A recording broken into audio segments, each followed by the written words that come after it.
Hello friends, welcome back to my channel Masala Chowk. आज हम बनाएंगे कढ़ी पकौड़ा।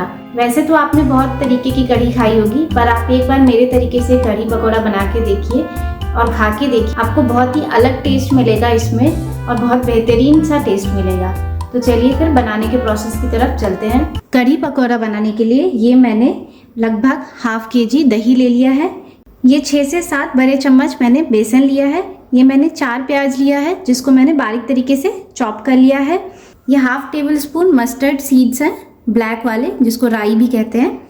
ये हाफ टेबल स्पून जीरा है। ये 2 मैंने सूखी लाल मिर्च ली है। ये 8 से 10 कड़ी पत्ता होगा। ये 1 तेज पत्ता है और हाफ टेबल स्पून मेथी दाना है। मेथी दाना कढ़ी पकौड़े में बहुत मैंडेटरी होता है, तो आप इसे स्किप मत करिएगा। ये 1 टेबल स्पून हल्दी पाउडर है। ये 1 टेबल स्पून लाल मिर्च पाउडर है। ये मैंने नमक लिया है। नमक आप अपने टेस्ट के अकॉर्डिंग रखिएगा। ये हाफ टेबल स्पून गरम मसाला है। 1 बड़े स्पून से ये लहसुन का पेस्ट लिया है मैंने। हाफ टेबल स्पून ये आमचूर पाउडर है। 1 पिंच हींग है। हाफ टेबल स्पून ये अजवाइन है।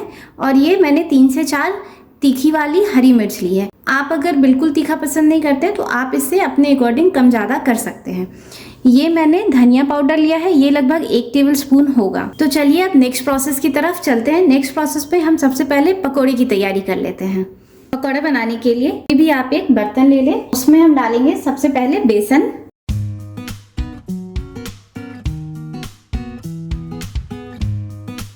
मैं लगभग 3 स्पून मैंने बेसन डाल दिया है। अब डालेंगे थोड़ा सा लाल मिर्च। ये देखिए हाफ टेबल स्पून मैं लाल मिर्च ऐड कर रही हूँ। इसमें हाफ टेबल स्पून धनिया पाउडर ऐड कर रही हूँ। थोड़ा सा गरम मसाला। मैं ज़्यादा गरम मसाला यूज़ नहीं कर रही हूँ। अगर आपको पसंद है तो आप थोड़ा ज़्यादा यूज़ कर लीजिएगा। अब जो हरी मिर्च काट के रखा था वो सारे हरी मिर्च डाल देंगे इस पर। थोड़ा सा अजवाइन, जो हमने अजवाइन रखा था, अजवाइन को पहले अच्छी तरीके से हथेली पे ऐसे क्रश कर लें। देखिए ऐसे आपको हाथों से के बीच में रख के क्रश करना है। अब इसको इसमें डाल दें। अब साथ ही जाएगा इसमें नमक। मैं देखिए 1 टेबल स्पून डाल रही हूँ। आप अपने टेस्ट के अकॉर्डिंग नमक और मिर्च रखें। मिर्च और नमक हमेशा सबकी डिफरेंट चॉइसेस से होती है, तो आप अपने टेस्ट के अकॉर्डिंग नमक ऐड करिएगा। अब थोड़ा सा लगभग हाफ टेबल स्पून मैं लहसुन का पेस्ट डाल रही हूँ। आप अगर लहसुन नहीं प्रेफर करते हैं तो लहसुन आप स्किप कर सकते हैं। उसकी जगह आप अगर सौंठ का पाउडर डालना चाहते हैं तो सौंठ का पाउडर डाल सकते हैं, या फिर अनारदाना डालना चाहते हैं तो आप अनारदाना भी डाल सकते हैं। मुझे थोड़ा अनारदाना पसंद नहीं है, वो खाने में थोड़ी क्रश की आवाज़ आती है तो मुझे पसंद नहीं है, इसलिए मैं नहीं डाल रही हूँ। आप चाहें तो आप डाल सकते हैं। अब इसमें हम डालेंगे प्याज। देखिए मैं लगभग जितना प्याज था उसका आधा, मैं आधे से थोड़ा ज़्यादा डाल रही हूँ। और ये लगभग मैं 1 प्याज मैं छोड़ दे रही हूँ। कढ़ी बनाने में इसका यूज़ करेंगे हम। अब क्या करेंगे, इन सारी चीज़ों को पहले मिक्स कर लेते हैं। अच्छी तरीके से मिक्स कर ले। प्याज में भी थोड़ा पानी होता है। ये बर्तन मुझे थोड़ा छोटा पड़ रहा है तो मैं बर्तन चेंज कर लेती हूँ। मैं इस बाउल में सारी चीज़ें ट्रांसफ़र कर देती हूँ। आप भी थोड़ा बर्तन बड़ा ही लीजिएगा क्योंकि मिक्स करने के टाइम पे फिर दिक्कत आती है। देखिए सारी चीज़ें मैंने ट्रांसफ़र कर ली है। प्याज के साथ सारी चीज़ें मिक्स हो गई हैं। तो अब इसमें हम डालेंगे दही। जी हाँ, मैं जब पकौड़े बनाती हूँ कढ़ी के लिए तो उसमें दही का यूज़ करती हूँ। बहुत लोग पानी का यूज़ करते हैं, पर जैसे मैंने आपको स्टार्टिंग में ही बताया कढ़ी पकौड़े थोड़े डिफरेंट होते हैं, तो मैं इसमें पकौड़े में दही डालती हूँ। उससे पकौड़े का टेस्ट और भी ज़्यादा इन्हांस हो जाता है। तो इसमें हम दही ऐड कर देते हैं। दही घर की है, ताज़ी दही है। कम से कम 4 से 5 चम्मच मैंने डाल दिया है। अब इन सारी चीज़ों को हम दही के साथ मिक्स करेंगे। सारी चीज़ों को बहुत ही अच्छी तरीके से आप मिक्स करिएगा। पकौड़े आप कोई सी भी बनाएं, जितनी अच्छे से आप इसे मिक्स करेंगे ना सारी चीज़ों को, उतने अच्छे पकौड़े बनेंगे आपके। इसीलिए इन सारी चीज़ों को अच्छी तरीके से मिक्स करें। आप इस स्टेज पे चाहें तो नमक भी टेस्ट कर सकते हैं। अगर नमक कम लगे तो आप यहाँ पे ऐड कर लें पकौड़ों के लिए। और अगर आपको लगे कि बेसन की ज़रूरत है तो आप बेसन भी इस स्टेज पे ऐड कर सकते हैं। आप पता कैसे करेंगे कि आपका डो पकौड़ों के लिए अच्छे तरीके से बन गया है? उसके लिए क्या करें, एक छोटा सा पोर्शन उठाएं और इसको बाइंड करने का ट्राई करें।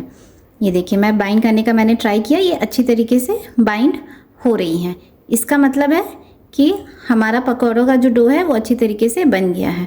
ये देखिए पकौड़ों का डो बन गया है। तो अब हम इसको रख देते हैं साइड पे और कढ़ी का बैटर रेडी कर लेते हैं। कढ़ी बनाने के लिए आप कोई सा भी एक बर्तन ले लें, हाँ थोड़ा सा बड़ा ही बर्तन लें। और ये जो मैंने बेसन रखा था, ये जो बचे हुए बेसन है ये मैं डाल देती हूँ। साथ ही अब इसमें ऐड कर देंगे दही।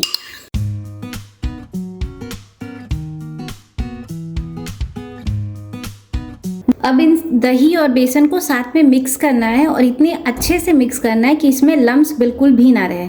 तो पहले इसमें थोड़ा सा पानी ऐड कर देते हैं और उसके बाद मिक्स करते हैं। लगभग 1 गिलास पानी मैं ऐड कर रही हूँ। अभी पानी इसमें और भी जाएगा, पर पहले हम मिक्स कर लेते हैं। उसके बाद अच्छी तरीके से हमें फेंटना है इसको, ऐसे फेंटते रहे, लम्स बिल्कुल भी नहीं रहने चाहिए। अगर लम्स रह गए तो आपकी कढ़ी में टेस्ट बहुत अच्छा नहीं आएगा और दही भी फट जाएगा। मैं क्या करती हूँ, आपके पास दाल मिक्स करने वाला घुटना होता है ना, अगर वो है तो आप उससे मिला लें। देखिए मैं आपको दिखाती हूँ किसे कहते हैं। ये देखिए ये दाल मिक्स करने वाला होता है, अगर आपके पास है तो आप इससे भी मिक्स कर सकते हैं। बड़ी आसानी से हो जाता है, बहुत ज़्यादा मेहनत नहीं करनी पड़ती है, बस आपको थोड़ा तेज़ हाथ चलाना है, बहुत जल्दी आसानी से हो जाता है, बहुत मेहनत नहीं है इसमें। ये देखिए कढ़ी का बैटर हमारा बिल्कुल रेडी हो गया है, इसमें बिल्कुल भी लम्स नहीं है। तो अब हम क्या करते हैं, पहले इसमें भर के पानी डाल देते हैं, लगभग 1 गिलास पानी। ये देखिए लगभग 2 गिलास पानी मैंने और ऐड कर दिया। अब इसको रख लेते हैं साइड पे, पहले पकौड़े रेडी कर लेते हैं। पकौड़े बनाने के लिए मैंने एक कढ़ाई ले ली है। अब गैस का फ्लेम कर देंगे ऑन।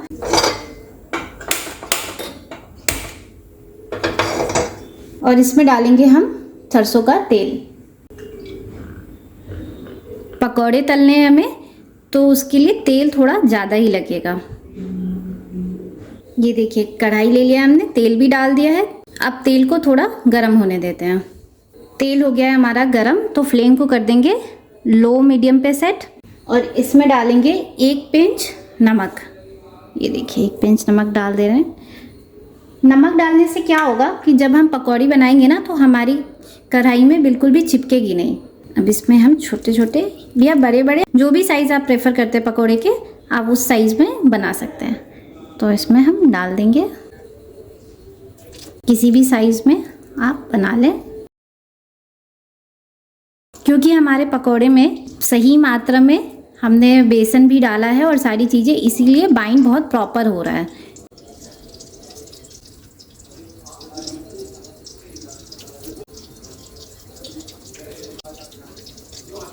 एक बार में जितना आए आप उतना डाल दें। अब हमें क्या करना है, दोनों तरफ पलट पलट के अपने पकौड़े को पकाना है।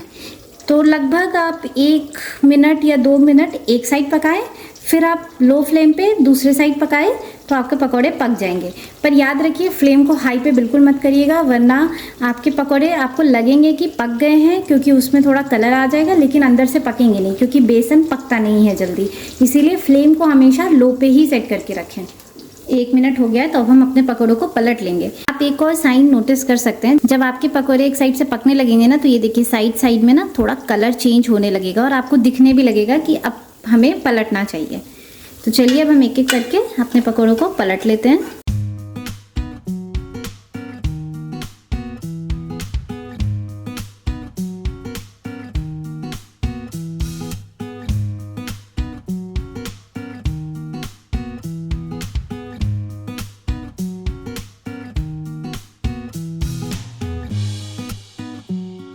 सबको ऐसे शिफ्ट कर दे सारे पकौड़ों को, कि वो सारे तेल के अंदर ही रहें, तेल के आपके बाहर नहीं होने चाहिए, अदरवाइज पकौड़े पकेंगे नहीं। तो ये देखिए मैंने एक साइड से इसे पलट दिया है। अब दूसरे साइड से हम इसे पकने देते हैं, उसमें भी लगभग 1 से 2 मिनट लगेगा। ये देखिए 2 मिनट हो गया है, तो अब हम एक बार पकौड़ों को पलट के चेक कर लेते हैं कि हुआ है या नहीं। ये देखिए बढ़िया हमारे पकौड़े हो गए हैं। देखिए कलर के कितना अच्छा आया है। हमें बस इस कलर तक पकाना है, और याद रखिएगा कि लो फ्लेम पे ही पकाना है, ताकि हमारा बेसन सिर्फ जले ना, पके। बस सारे पकौड़े हो गए हैं, तो अब इन सबको हम निकाल लेते हैं एक प्लेट में।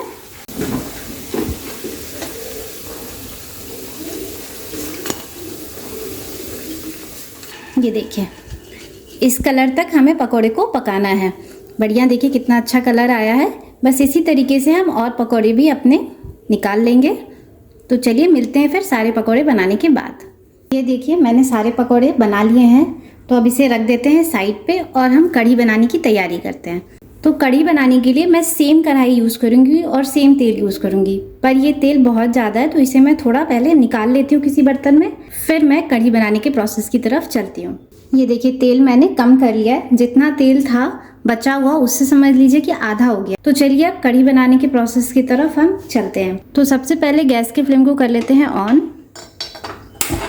अब इसे कर लेते हैं हम लो मीडियम पे सेट। देखिए तेल हमारा गर्म है, इसीलिए हमें इसे गर्म करने की ज़रूरत नहीं है।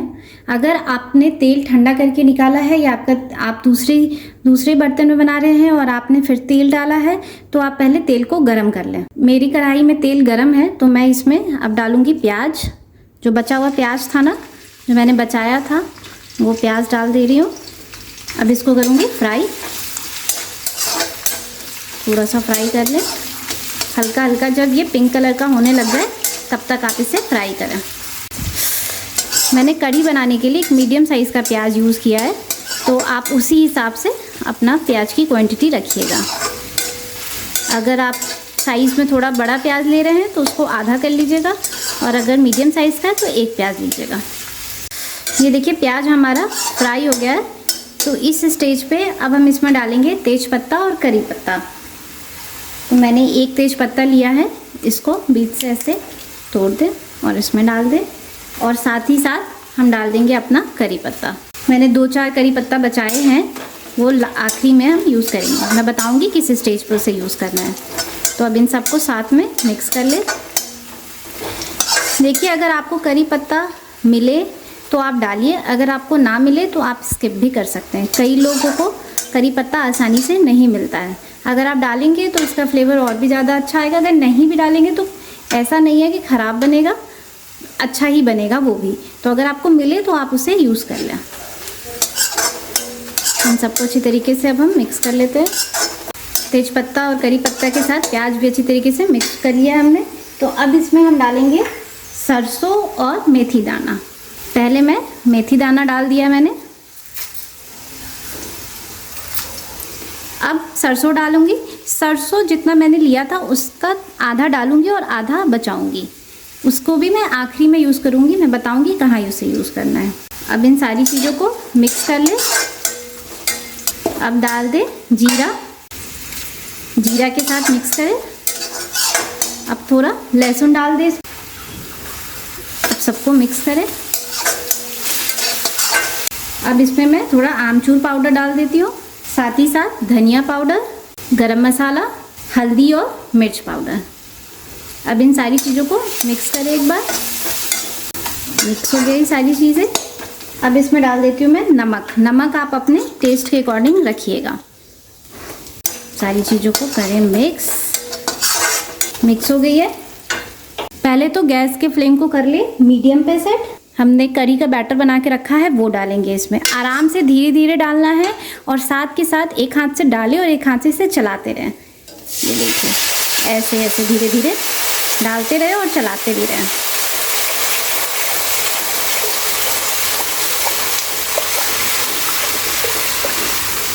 सारी चीज़ों को फेंटते रहें, मिक्स करते रहें। रुकना नहीं है, हमें इसे मिक्स करना है अच्छी तरीके से जब तक सारी चीज़ें मिक्स नहीं हो जाती।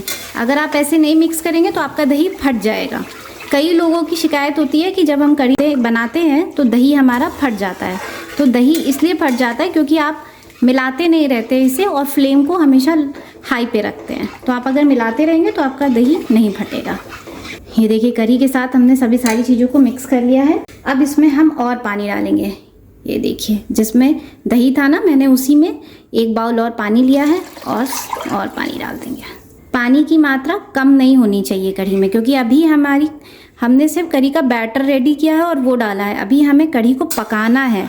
और जैसे मैंने आपको पकौड़े के टाइम पे बोला था कि बेसन का पकना बहुत ज़रूरी होता है, इसीलिए इसी तरह कढ़ी में भी बेसन का पकना बहुत ज़रूरी होता है। अब बस सारी चीज़ें डाल दिया है तो फ्लेम को कर देंगे हाई पे सेट।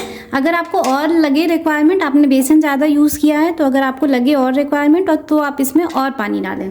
तो सारी चीज़ों को अच्छी तरीके से मिक्स करें। यहाँ पे अगर आपको नमक लगे कि और ज़रूरत है तो आप इसमें नमक और ऐड कर सकते हैं। गैस के फ्लेम को अब हम कर लेते हैं हाई पे सेट और हाई पे एक उबाल आने देंगे हाई फ्लेम पे। तब तक ऐसे आप इसे चलाते रहें। ये देखिए कढ़ी में एक बॉईल आ गया है। तो अब इस स्टेज पे हम अपने इसमें पकौड़े ऐड करेंगे। आराम से एक एक करके पकौड़े ऐड कर दें। इस स्टेज पे अगर आप पकौड़े ऐड कर देंगे ना तो आपके पकौड़ों में भी कढ़ी थोड़ी चली जाएगी, तो उससे आपके पकौड़ों का टेस्ट भी और अच्छा हो जाएगा। पकौड़े हमने ऐड कर दिए तो एक बार हल्के हाथों से सबको मिला दें। मिला दिया है तो अब क्या करना है, गैस के फ्लेम को करना है लो मीडियम पे सेट। उसके बाद अभी हमें कढ़ी को पकाना है कम से कम 20 से 25 मिनट। तो आप कढ़ी को पकने दें आराम से, क्योंकि इससे पकने का प्रोसेस थोड़ा टाइम टेकिंग होता है कढ़ी का। अगर आप सोचेंगे कि एक बॉईल आ गया, 2 बॉईल आ गया तो बंद कर दें, तो इससे आपके बेसन कच्चा रह जाएगा। इसीलिए इसे कम से कम 20 से 25 मिनट हमें पकाना ही है। इतना आप जो देख रहे हैं ना, ये कम हो जाएगा जैसे जैसे पकेगा ना, ये आपका कम होता जाएगा कढ़ी का लेवल। पहले के टाइम पे कहते थे कि कढ़ी में कम से कम 30 बॉईल तो आनी ही चाहिए। अगर 30 बॉईल नहीं आई तो आपकी कढ़ी इसका मतलब कच्ची है। तो मैं आपको ये नहीं बोलूँगी कि आप खड़े होके आप कढ़ी का बॉईल काउंट करिए। इसे 20 से 25 मिनट के लिए लो फ्लेम पे पकने दें, उसके बाद बंद कर दें। तो चलिए अब मिलते हैं 25 मिनट बाद। 25 मिनट हो गया है पकते हुए हमारी कढ़ी को। तो देखिए अब हमारी कढ़ी पक चुकी है अच्छी तरीके से। ये देखिए मैंने कहा था ना कि कढ़ी का लेवल कम हो जाता है, यहाँ तक थी हमारी और यहाँ तक हो गई है। तो जैसे जैसे कढ़ी पकेगी वैसे वैसे थोड़ी थिक होती जाएगी। ये आप पे डिपेंड करता है कि आप कितनी गाढ़ी पसंद करते हैं। बेसन का पकना ज़रूरी है, तो बेसन पक चुका है, थोड़ी क्रीमी सी होनी चाहिए। देखिए कितनी क्रीमी क्रीमी लग रही है ना, दही की वजह से। अगर दही और बेसन अच्छी तरीके से फेंटा हुआ है और कढ़ी पकी हुई है तो ऐसे क्रीमी क्रीमी सा लेयर आपको दिखेगा अपनी कढ़ी में। तो चलिए अब हम पहले तड़का लगा लेते हैं। तड़का के लिए एक तड़का पैन ले लेते हैं और पहले इसे गरम कर लेते हैं। पैन हमारा गरम हो गया है तो इसमें हम डालेंगे देसी घी। 1 चम्मच डाल रही हूँ मैं भर के। साथ साथ अब हम इसमें डालेंगे ये सारी चीज़ें, जो सूखी लाल मिर्च रखी थी, करी पत्ता रखा था, हींग है थोड़ी सी, और जो मैंने मस्टर्ड सीड बचा के रखा था वो डालेंगे। चटकने दे अच्छी तरीके से। चटक गया है तो गैस को कर लेंगे बंद। अब अपने कढ़ी के ऊपर जब भी आप देसी घी का तड़का लगाते हैं तो थोड़ा सा और पका लेना चाहिए। तो बस आधे मिनट के लिए हम इसे और छोड़ देंगे, उसके बाद कर देंगे बंद। तो आधा मिनट हो गया है कढ़ी को पकते हुए। कढ़ी हमारी अच्छी तरीके से पक गई है तो गैस के फ्लेम को कर देंगे बंद। तो चलिए अब कर लेते हैं हम इसे सर्व। ये देखिए हमारी कढ़ी पकौड़े बनके रेडी हैं। बहुत ही बेहतरीन और एकदम क्रीमी सही कढ़ी है और पकौड़े भी उतने ही टेस्टी है। तो आप एक बार मेरे कहने पे मेरे तरीके से कढ़ी और पकौड़े बना के ट्राई करें। आपको ये वाली कढ़ी पकौड़े बिल्कुल अलग टेस्ट करेंगे। सबसे हटके जितने भी आपने आज तक कढ़ी पकौड़े खाए होंगे ना, उससे हटके ये आपको टेस्ट करेंगे। तो आप इस तरीके से कढ़ी पकौड़ा एक बार अपने घर में बनाएं और मुझे बताएं कि आपको कैसी लगी मेरी रेसिपी। अगर आपको मेरी रेसिपी हेल्पफुल लगी हो, अच्छी लगी हो, तो आप मेरे चैनल को लाइक करें, सब्सक्राइब करें और अपने फ्रेंड्स और फैमिली के साथ भी शेयर करें।